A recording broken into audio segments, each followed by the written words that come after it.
लेकिन सबसे पहले हम आपको यह बताएंगे कि क्या कोलकाता में 8 और 9 अगस्त की रात को 31 वर्ष की महिला डॉक्टर का गैंग रेप हुआ था। और इस समय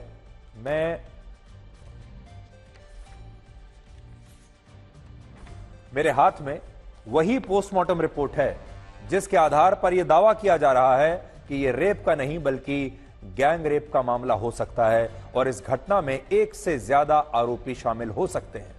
दावा है कि उन्हें कोलकाता पुलिस बचाने की कोशिश कर रही थी।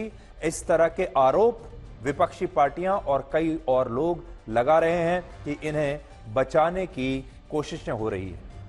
इस रिपोर्ट के चौथे पॉइंट के 11वें कॉलम में यह साफ साफ लिखा है कि इस महिला डॉक्टर के प्राइवेट पार्ट से 151 ग्राम लिक्विड मिला है और 151 ग्राम लिक्विड कभी भी एक व्यक्ति का हो नहीं सकता। डॉक्टरों के मुताबिक इस 151 ग्राम लिक्विड में सीमन हो सकता है, म्यूकस, यूरिन और दूसरे भी कई प्रकार के लिक्विड हो सकते हैं। लेकिन अगर इन बाकी के लिक्विड्स को हटा भी दिया जाए तब भी यह लिक्विड इतना ज्यादा है कि यह अकेले एक व्यक्ति का नहीं हो सकता। और हम जानते हैं कि हमारे शो को आप अपने पूरे परिवार के साथ बैठकर देखते हैं, लेकिन अगर इस मामले में इस महिला डॉक्टर को इंसाफ दिलाना है तो आपको इस बात को अच्छे से समझना ही होगा कि इस घटना में एक रेप का जो दावा किया जा रहा है उस दावे का यह पोस्टमार्टम रिपोर्ट पूरी तरह से समर्थन नहीं करती। और इस रिपोर्ट से ऐसा लगता है कि इस घटना में इस महिला डॉक्टर का शायद गैंग रेप हुआ होगा और इस घटना में एक से ज्यादा लोग शामिल हो सकते हैं। और इसीलिए अब इस मामले में फोरेंसिक जांच और डीएनए जांच बहुत महत्वपूर्ण हो गई है, क्योंकि प्राइवेट पार्ट में मिले इस लिक्विड की डीएनए जांच से यह पता चल सकता है कि यह रेप की घटना है या गैंग रेप की घटना है। इसमें एक व्यक्ति का सीमन है या कई और व्यक्तियों के भी सीमन इसमें मिले हैं। इसलिए अब पूरा की पूरा ये जो मामला है ये डीएनए टेस्ट और फोरेंसिक टेस्ट पर आकर रुक गया है। और डीएनए टेस्ट की जब रिपोर्ट आएगी उसी दिन यह साफ हो जाएगा कि ये एक रेप है या फिर ये गैंग रेप है, इसमें कितने और लोग शामिल थे। यहां एक और बड़ी बात यह है कि इस मामले में जिस एक आरोपी को गिरफ्तार किया गया वो कोई बहुत बड़ा शातिर अपराधी नहीं है जिससे सीबीआई एक दिन में पूछताछ के दौरान सच बाहर ना निकलवा पाए। इसलिए सीबीआई को भी यह देखना होगा कि उस घटना को कितने दिनों में सुलझाएगी। पूरा देश इस समय सीबीआई की तरफ देख रहा है और सीबीआई को यह मामला रिकॉर्ड समय में पूरा करके इन्वेस्टिगेशन देश को बताना चाहिए। इसी पोस्टमार्टम रिपोर्ट में 10 और बहुत बड़ी बातें बताई गई हैं जिन्हें आज रक्षाबंधन के दिन सुनकर आपका दिल टूट जाएगा। लेकिन जो सबसे बड़ी बात मैंने आपको पहले बताई वो यही कि इस महिला डॉक्टर के प्राइवेट पार्ट से 151 ग्राम लिक्विड मिला है। इससे पहले इस थ्योरी की पुष्टि नहीं हो रही थी, लेकिन अब पोस्टमार्टम रिपोर्ट में यह बात साबित हो गई है और वो पोस्टमार्टम रिपोर्ट मेरे सामने है और इसमें साफ साफ लिखा हुआ है 151 ग्राम। तो ये अब पुष्ट हो चुकी है बात। लेकिन इसके अलावा इस पोस्टमार्टम रिपोर्ट में और क्या लिखा है वो अब आपको बताते हैं। इसमें लिखा है इस घटना के बाद इस डॉक्टर के शव पर 14 से ज्यादा चोटों के निशान मिले। दूसरा, इस डॉक्टर की हत्या गला घोंटकर की गई और चिल्लाने से इसे रोकने के लिए डॉक्टर के गले को लगातार दबाया गया जिससे उसके गले का थायराइड कार्टिलेज टूट गया। यानी उसने बड़ी कोशिश की होगी कि वो मदद के लिए चिल्लाए लेकिन उसका गला घोंट दिया गया। तीसरी बात, उसके प्राइवेट पार्ट में भी चोट के गहरे निशान मिले। चौथा, सिर में इस तरह की चोटें थीं जिनसे लगता है कि घटना के दौरान मुंह बंद करने के लिए इस डॉक्टर का सिर पकड़कर उसे दीवार से घसीटा गया। पांचवा, उसके पेट, होंठ, उंगलियों और बाएं पैर पर भी चोट के गहरे निशान थे। चश्मे के शीशे टूटकर आंखों में घुस गए थे जिससे दोनों आंखों और मुंह से लगातार खून निकल रहा था और नाक से भी खून बह रहा था। चेहरे पर नाखूनों से बने खरोंच के निशान थे और इससे पता चलता है कि घटना के दौरान इस महिला डॉक्टर ने खुद को बचाने के लिए कितना संघर्ष किया होगा।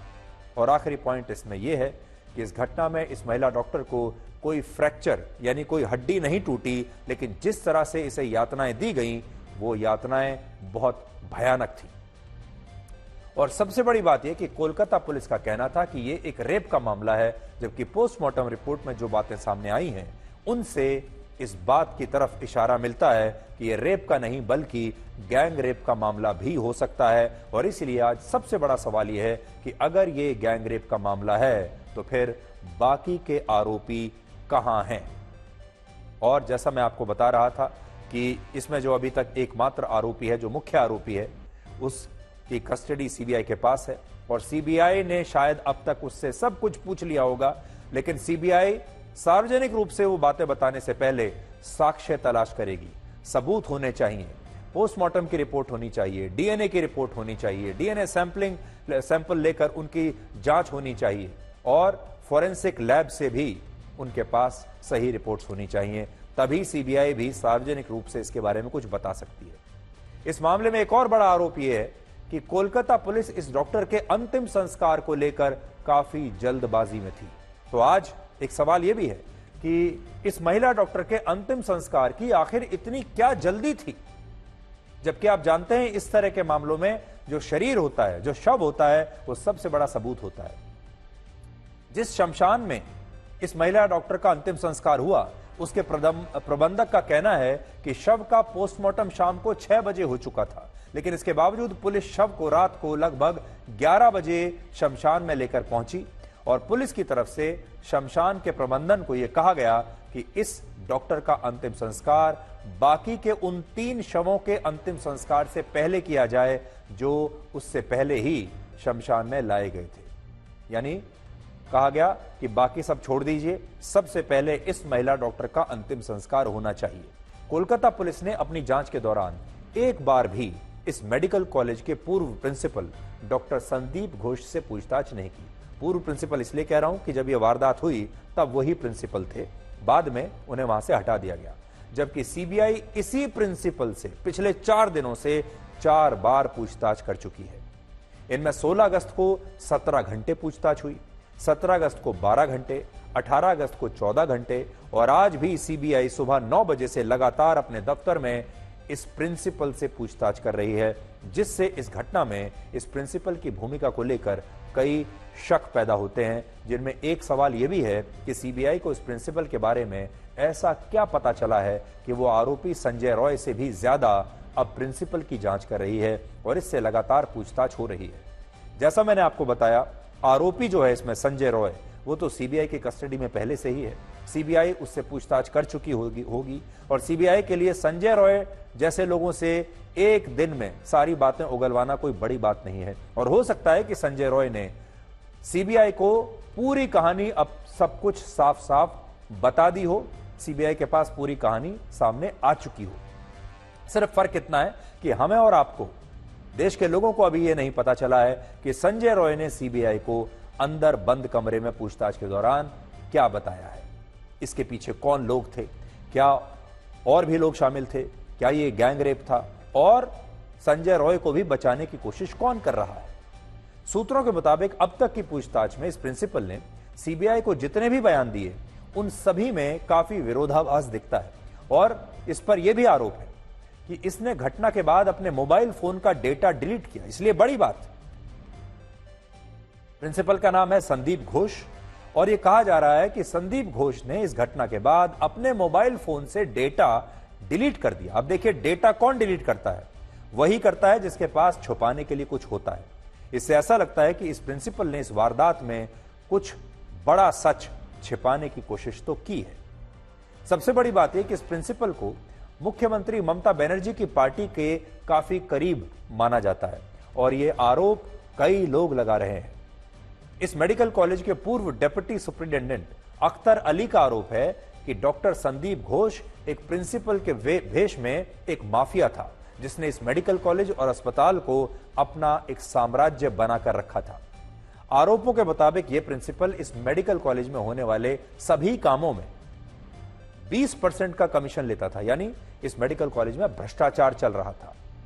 सरकारी दवाइयों की खरीद में घोटाले करता था यह प्रिंसिपल, छात्रों को पास कराने के लिए उनसे रिश्वत लेता था और कुछ छात्रों को उनके गेस्ट हाउस में शराब की डिलीवरी भी करवाता था और इस प्रिंसिपल पर सबसे बड़ा आरोप यह है कि वो मानव अंगों की तस्करी का एक बहुत बड़ा रैकेट चला रहा था, जिसमें पोस्टमार्टम हाउस में रखे गए शवों से भी छेड़छाड़ की जाती थी। यानी अगर आप ये आरोप देखेंगे तो ऐसा कौन सा आरोप है जो इस अस्पताल पर, इस मेडिकल कॉलेज पर ना लगा हो और इसके प्रिंसिपल पर ना लगा हो? इससे और बड़ा और क्या आरोप हो सकता है?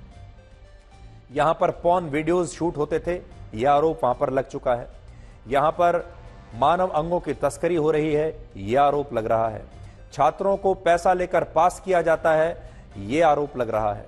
इसके अलावा उस मेडिकल कॉलेज में जो भी काम होता था उसमें 20% की कमीशन खाई जाती थी, भ्रष्टाचार का आरोप भी लग रहा है। यहां तक कि छात्रों के कमरों में शराब पहुंचाने के भी आरोप लग रहे हैं, यानी इस मेडिकल कॉलेज में शराब भी बिकती थी। अब और क्या बचा है? इससे भी बड़ा आरोप यह है कि अगर ममता बनर्जी की सरकार इस डॉक्टर पर मेहरबान न होती तो यह डॉक्टर शायद कभी इस मेडिकल कॉलेज का प्रिंसिपल बनता ही नहीं।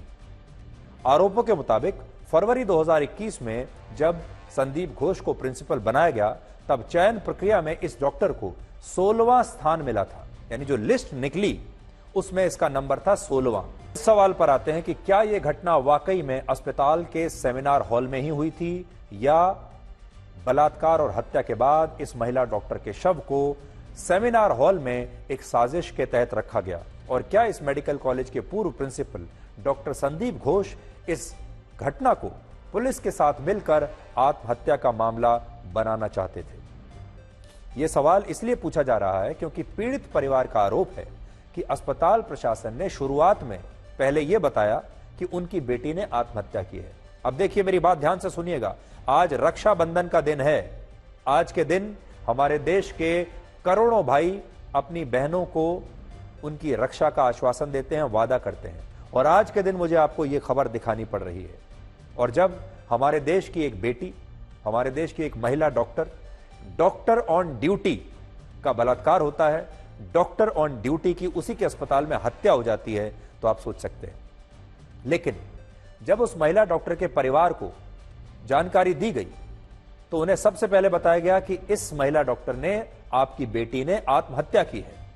और सीबीआई का मानना है कि अगर अस्पताल प्रशासन ने इस वारदात को आत्महत्या मान लिया तो इसमें प्रिंसिपल की सहमति तो जरूर रही होगी, क्योंकि बिना प्रिंसिपल की सहमति के कोई भी अस्पताल की तरफ से या कॉलेज की तरफ से महिला डॉक्टर के माता पिता को और परिवार को यह नहीं कहेगा कि आपकी बेटी ने आत्महत्या की है। दूसरा, सीबीआई इस प्रिंसिपल से यह जानने की कोशिश कर रही है कि इस वारदात के बाद सेमिनार हॉल के पास वाले कमरों में कंस्ट्रक्शन कराने का आदेश किसने दिया था। और यह सवाल बहुत महत्वपूर्ण है क्योंकि इससे यह खुलासा हो सकता है कि क्या यह घटना सेमिनार हॉल की जगह कहीं उसी कमरे में तो नहीं हुई थी जिसकी दीवार के निर्माण के लिए, पुनर्निर्माण के लिए उस दीवार को तोड़ा गया था। यानी वहीं पर उस सेमिनार हॉल के आसपास इस अस्पताल में कंस्ट्रक्शन का काम शुरू हो गया। यह सवाल इसलिए उठ रहा है क्योंकि सेमिनार हॉल में बलात्कार और हत्या होने की जानकारी पुलिस ने दी थी, हमें नहीं पता कि कहां हुआ। और अभी इस मामले में पुलिस की जांच शक के घेरे में है। और पीड़ित परिवार के वकील ने दावा किया है कि सीबीआई को ऐसे सुराग मिले जिनसे ऐसा लगता है कि यह वारदात अस्पताल के किसी और हिस्से में हुई थी, लेकिन बाद में शव को सेमिनार हॉल में एक साजिश के तहत पूरी प्लानिंग के साथ वहां रख दिया गया। और सोचिए, हम सब ये सोचते रहे अब तक, अगर ये सही है तो सारी जांच होगी सेमिनार हॉल की, उसे क्राइम सीन मान लिया जाएगा, सारे लोग कंफ्यूज हो जाएंगे कि सेमिनार हॉल में यह मामला हुआ है और घटना कहीं और हुई है, और जहां घटना हुई है तब तक वहां के सारे सबूत उस क्राइम सीन से मिटा दिए जाएंगे। यह भी तो हो सकता है। देखिए, जब कोई मर्डर होता है और इस तरह की घटना होती है तो बहुत सारी थ्योरीज चलती हैं, शक भी होता है। इसीलिए जितनी भी थ्योरीज हैं और जो बात कही जा रही है वो सब हम आपके सामने पेश कर रहे हैं। इस साल जब लोकसभा का चुनाव हुआ तब ममता बनर्जी ने यह पूरा चुनाव लोकतंत्र और संविधान को बचाने के नाम पर लड़ा था।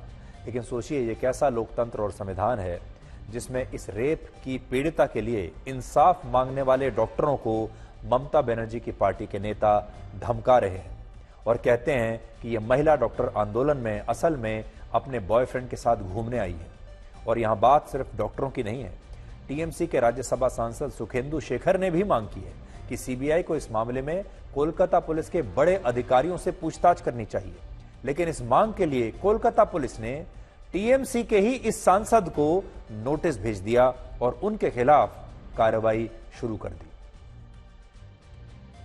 Question of reinstatement does not arise. He would have been arrested on the very first day, because first of all, so why has he not been arrested? Why has he not been arrested? That is the moot question. Because he is the administrative head of the RG Corps. Are you asking for his arrest Yes, then? of It course. is your government. Yes, of course. What you say does matter then. Irrespective of government, it is the duty incumbent of the authorities concerned that whosoever is the administrative head, he must be booked first. Who sent the information that your daughter has committed suicide? BJP ने मुख्यमंत्री ममता बनर्जी के इस्तीफे की मांग की है और कांग्रेस ने भी इस बात का विरोध किया है कि ममता बनर्जी की सरकार डॉक्टरों को विरोध प्रदर्शन करने से रोक रही है। हालांकि टीएमसी भी कांग्रेस पर यह सवाल पूछ रही है, कांग्रेस से पर यह आरोप लगा रही है कि क्या वो कर्नाटक में अपने मुख्यमंत्री सिद्धारमैया पर लग रहे घोटालों के आरोपों के लिए उनका इस्तीफा मांगेगी। आज ये प्रेस वार्ता का मुख्य मकसद, तो इस घटना के बाद कांग्रेस पार्टी और टीएमसी के बीच भी संबंध थोड़े और ज्यादा खराब हो गए हैं और ममता बनर्जी उम्मीद कर रही थी कि इंडिया गठबंधन में जो उनके साथ के लोग हैं वो कम से कम इस मुद्दे को नहीं उठाएंगे। तो देखिए, इंडिया गठबंधन के जो नेता हैं वो जब बीजेपी शासित प्रदेशों में अगर कोई घटना होती है तो वो उस मुद्दे को उठाते हैं, उनके मुख्यमंत्रियों को दोषी ठहराते हैं। जब उत्तर प्रदेश में ऐसा हुआ तो उन्होंने योगी आदित्यनाथ को दोषी ठहराया, लेकिन जब पश्चिम बंगाल में ऐसा होता है तो फिर वो ममता बनर्जी का लिहाज कर लेते हैं और सोचते हैं कि ये तो हमारी टीम में ही है, इसलिए इन पर थोड़ा हल्का हाथ रखना है, जरूरत से ज्यादा इन पर हमला नहीं करना है। लेकिन नेता तो ये राजनीति करते हैं। सोचिए, हमारे देश की महिलाओं के साथ, उन डॉक्टरों के साथ, खास तौर पर उस महिला डॉक्टर के साथ ये कितनी बड़ी नाइंसाफी है, क्योंकि उसकी जान चली गई। इतनी बड़ी नाइंसाफी उस परिवार के साथ हुई और हमारे देश के नेता सिर्फ वोट गिनते रह जाते हैं। इस घटना के खिलाफ देश भर में डॉक्टरों की हड़ताल जारी है और आज दिल्ली में एम्स के डॉक्टरों ने स्वास्थ्य मंत्रालय के बाहर मरीजों की ओपीडी लगाकर अपना विरोध दर्ज करवाया और कहा कि क्या जान बचाने वाले डॉक्टर सरकारों से अपने लिए सुरक्षा की उम्मीद भी नहीं कर सकते।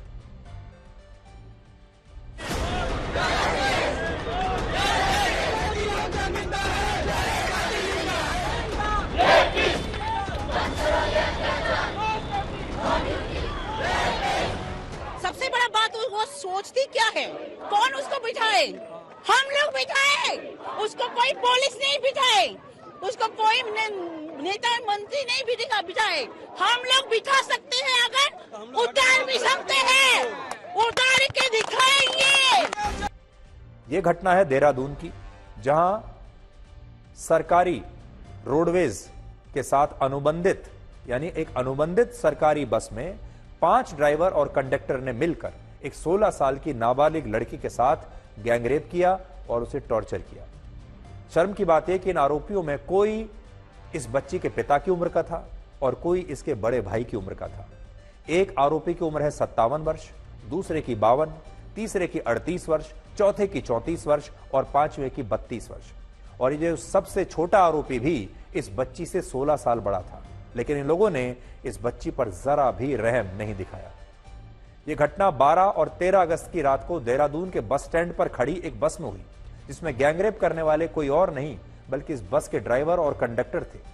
सबसे पहले एक बस के ड्राइवर और कंडक्टर ने इस बच्ची का गैंगरेप किया। उसके बाद इसकी जानकारी दूसरे बस के ड्राइवर को दी गई, उसे मिली तो उसने भी इस बच्ची को अपना शिकार बनाया। और जब यही बात वहां के बस स्टैंड के कैशियर को पता चली तो उसने भी गैंगरेप किया। और इन लोगों के अलावा बस के क्लीनर ने भी बच्ची को बख्शा नहीं। इससे भी ज्यादा शर्मनाक ये कि 4 दिन तक इस गैंगरेप की किसी को कोई जानकारी नहीं मिली, क्योंकि बच्चे की मानसिक स्थिति ठीक नहीं थी और वो अपने साथ हुई इस हैवानियत के बारे में किसी को कुछ बता भी नहीं पा रही थी।